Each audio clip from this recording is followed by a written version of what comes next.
دیکھتے ہیں تاریخ سے کہ ابو طالب اور ابو سفیان کی دشمنی کی وجہ کیا تھی۔ جتنے فیصد بولو گے مجھے یقین ہوگا کہ اتنی آپ کی موضوع کے ساتھ دلچسپی ہے۔ ابو سفیان اور ابو طالب کی جب ہم نے دشمنی کی وجہ تاریخ سے پوچھی، ممبر کی عظمت کی قسم کھا کے کہتا ہوں دونوں کی دشمنی کی وجہ کوئی جگیر نہیں تھی، دونوں کی دشمنی کی وجہ کوئی جائیداد نہیں تھی یا کسی قبیلے کی حکومت نہیں تھی۔ جب ہم نے تاریخ کے مورخ سے پوچھا کہ ابو سفیان اور ابو طالب کی دشمنی کی وجہ کیا تھی، تاریخ نے شرمندہ ہو کے، تاریخ کے ماتھے پہ شرمندگی کا پسینہ آیا اور تاریخ نے کہا کہ ابو سفیان اور ابو طالب کی دشمنی کی وجہ تھی محمد، دشمنی کی وجہ تھی یہ رسول، کیونکہ یہ بچا رہا تھا، وہ دشمن تھا۔ قتل حسین اس لیے الجھ گیا کہ تاریخ نے ستم ظریفی یہ کی کہ قاتل کے پاس جب اقتدار آیا تو وہ اقتدار نہیں آیا، مورخ بھی اس کے قبضے میں آ گیا، تاریخ بھی اس کے قبضے میں آ گیا، لہذا اس نے سب سے پہلا کام یہ کیا کہ تاریخ میں اپنی آباء و اجداد کے ظلم مٹائے گا۔ اس نے پھر ظلم یہ کیا، اس نے مورخ کو درہم و دینار کے منہ کھول دیے، اس سے کہا کہ میرے دادے کو مسلمان لکھ، حسین کے دادے کو کافر لکھ، تاکہ قتل ہمارے گھر میں نہ ملے۔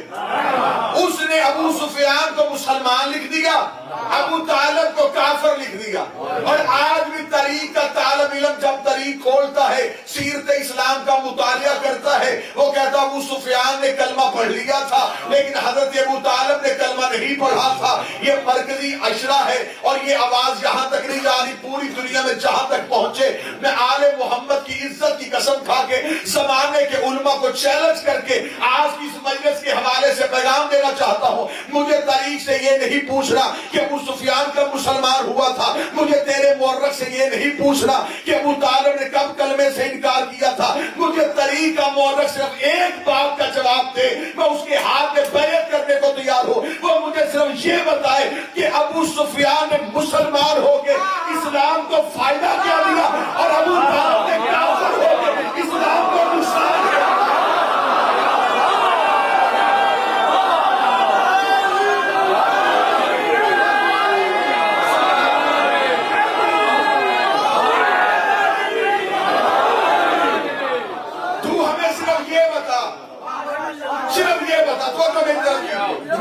تو ہمیں صرف یہ بتا کہ ابو سفیان کے تو فائدے کروا، ابو طالب کے نقصان کروا۔ اگر تیری تاریخ گونگی ہو جائے پھر مدد سے شبیر میں میں تمہیں بتاؤں کہ ابو سفیان کون تھا اور ابو طالب کون تھا۔ ابو سفیان حرب کا بیٹا تھا، ابو طالب عبد المطلب کا لال تھا۔ ابو سفیان وہ تھا جس نے نبی کے رستے میں کانٹے بچھائے تھے، جس نے نبی کا سوشل بائیکاٹ کیا تھا، جس نے مکے کی گلیوں میں نبی کا رستہ روکا تھا، جس نے بچوں کو پتھر دے کے چھتوں پہ بٹھایا تھا، جس نے نبی پہ گندگی پھینکی تھی، جو بدر میں نبی کے مقابلے پہ آیا تھا، جو احد میں نبی کے مقابلے پہ آیا تھا، جس نے کلمہ بھی نہیں پڑھا تھا، جو مسلمانوں کا نقصان بھی کرتا رہا تھا اور فتح مکہ میں اسلام کے ڈر سے اس نے کلمہ پڑھا تھا۔ اب میں تجھے ابو طالب کا شجرہ سناؤ، یہ عبد المطلب کا لال تھا، یہ ابراہیم کی نسل تھا، یہ ذریت اسماعیل تھا، یہ متولی کعبہ تھا، یہ بیت القدس تھا، یہ علی کا باپ تھا۔ اللہ نے اس کے شہر کی قسمیں کھائی ہے، اللہ نے اس کی ذات کی قسمیں کھائی ہے۔ یہ وہ ہے جس نے ہجرت کے بستر پہ بیٹا سلایا تھا، جس نے قدم قدم پہ اسلام کی حفاظت کی تھی۔ مجھے عزت حسین کی قسم ہے کہ ابو طالب سے بڑا تاریخ میں مومن نہیں ملتا، ابو سفیان سے بڑا کافر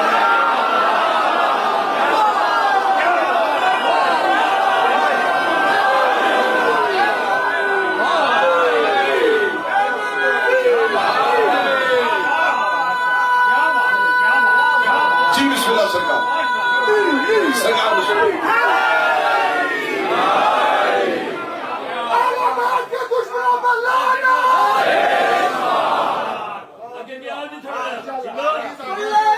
جڑے گا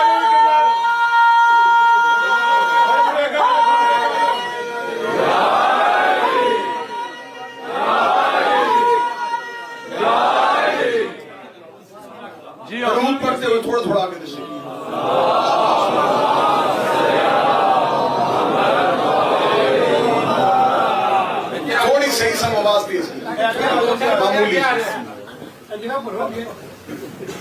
بسم اللہ آگے آجا درود پڑھتے ہیں محمد والے محمد بلند تر صلوات اللہم صلی اللہ محمد اللہ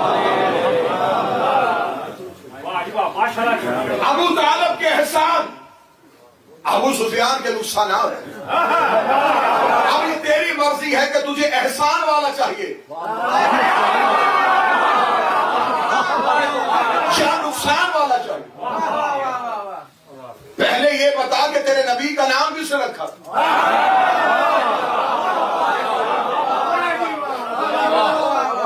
احمد نام بھی ابو طالب نے رکھا تھا اور یہ بشارت عیسیٰ دے کے گئے تھے مبشر رسول یاتی من بعد اسمہ احمد خدا نے قرآن میں کہا کہ عیسیٰ نے بشارت دی تھی اپنی قوم کو کہ میرے بعد ایک نبی آئے گا جس کا نام احمد ہوگا یہ آیت بعد میں آئی نام ابو طالب نے پہلے رکھا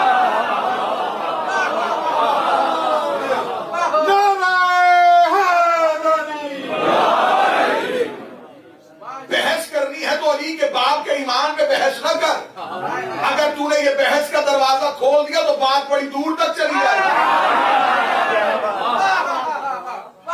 اگر یہ بحث کا دروازہ کھل گیا کہ علی کا باپ مسلمان تھا یا نہیں تھا پھر ہم بحث کے لیے تیار ہیں مجھے دنیا کے کسی چینل پہ بٹھاؤ میں تیری کتابوں سے ابو طالب کا ایمان ثابت کرتا ہوں لیکن پھر بحث صرف علی پہ نہیں رکے گی پھر ہر کسی کے باپ کے ایمان پہ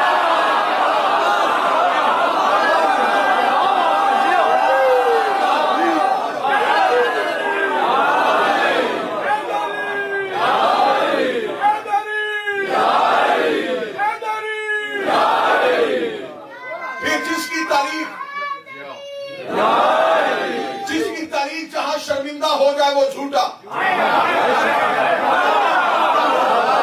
چلو میں پردے کے ساتھ کیونکہ تہذیب کا منبر ہے میں ایک پردے کے ساتھ بات کہہ رہی جہاں بہت سے نام مل جائے سمجھوتا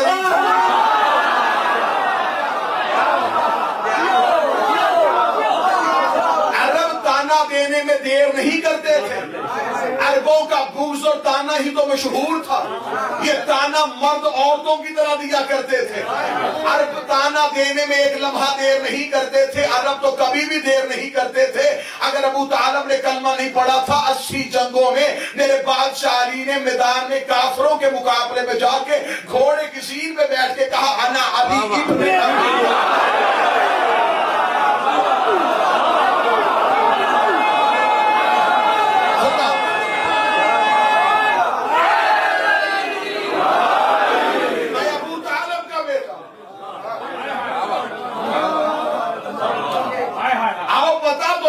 دشمنی کی وجہ کیا تھی عمران کیا چاہتے تھا اور سفیان کیا چاہتا تھا عمران کے گھر اتری تھی نبوت وہ ایک ہی وقت میں 2 حجتیں پال رہا تھا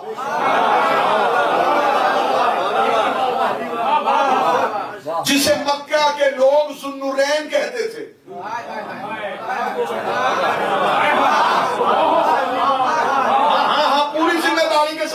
دے رہا کیونکہ ہر نبی کے پاس جب نور آتا تھا کیونکہ یہ نور محمد اسلام میں رہا سلبوں میں رہا جس نبی کی پیشانی میں ہوتا تھا اس کی گود میں نہیں ہوتا جس کی گود میں ہوتا تھا پیشانی میں نہیں ہوتا دلیل کے ساتھ ثابت کر دے تو مثال دے دیتا حضرت ابراہیم کی پیشانی میں نبی کا نور تھا جب حضرت اسماعیل آئے حضرت ابراہیم کے پیشانی سے نکل کے اسماعیل کی پیشانی میں اب اسماعیل کی پیشانی میں آیا اب ابراہیم کی گود میں ہے پیشانی میں نہیں ہے 1.25 لاکھ نبیوں میں ایک ہی ابو طالب تھا جس کی گود میں محمد کا نور تھا پیشانی میں علی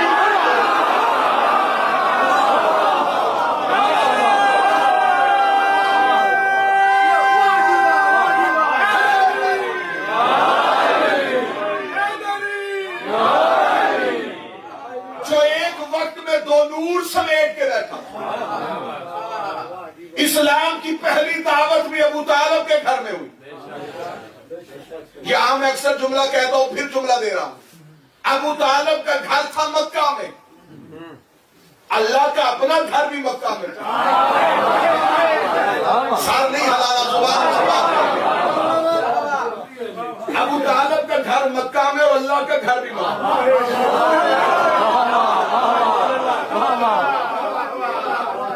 ہوئی ابو طالب کے گھر میں.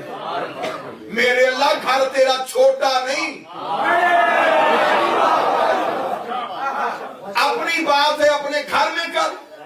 ضرورت کیا ہے ابو طالب کا احسان لینے کی؟ تو نبی سے کہ ہمیں کیا ضرورت ہے جب اس نے کلمہ ہی نہیں پڑھا؟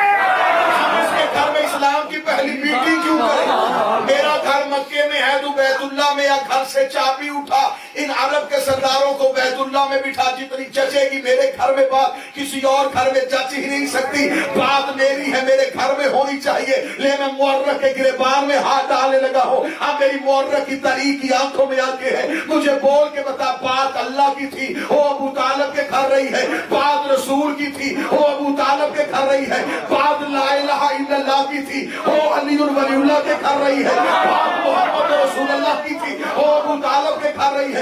جب ہم نے مورخ سے پوچھا آخر مجبوری کیا تھی، اس نے کہا مجبوری یہ تھی کہ اللہ کے گھر میں میٹنگ اس لیے نہیں ہوئی کہ اللہ کے گھر میں بت پڑے ہوئے تھے. اللہ کے گھر میں بت پڑے ہوئے تھے. اللہ کے گھر میں بت پڑے ہوئے تھے. ڈوب کے مرچا رحمان کے گھر بت تھے. عمران کے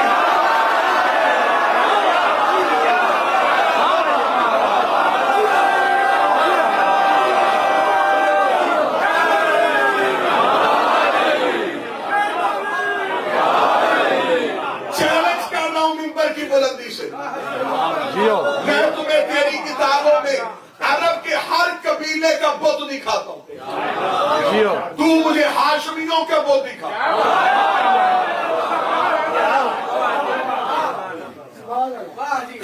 اب میرے لیے مشکل ہے کیونکہ میں نے پہلی مجلس میں کہا تھا کہ کانٹوں پہ چلنا ہے. میں نے اب تاریخ بھی پڑھنی ہے اور میں نے گزرنا بھی ہوا کے جھونکے کی طرح. اور یہ بھی مجھے خبر ہے کہ مجلس ہو گا رہی ہے. لہٰذا میرے سامنے تو کئی مجبوریاں ہیں. ان مجبوریوں کو مد نظر رکھتے ہوئے میں گزرنے لگا ہوں ہوا کے جھونکے کی طرح. جملہ کہوں گا جو بیدار ذہن ہے وہ وصول کر لیں گے. یہ عرب کا واحد خاندان تھا جس نے نکاح کا رواج تھا.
رسول نے کس کے صحن میں چلنا سیکھا.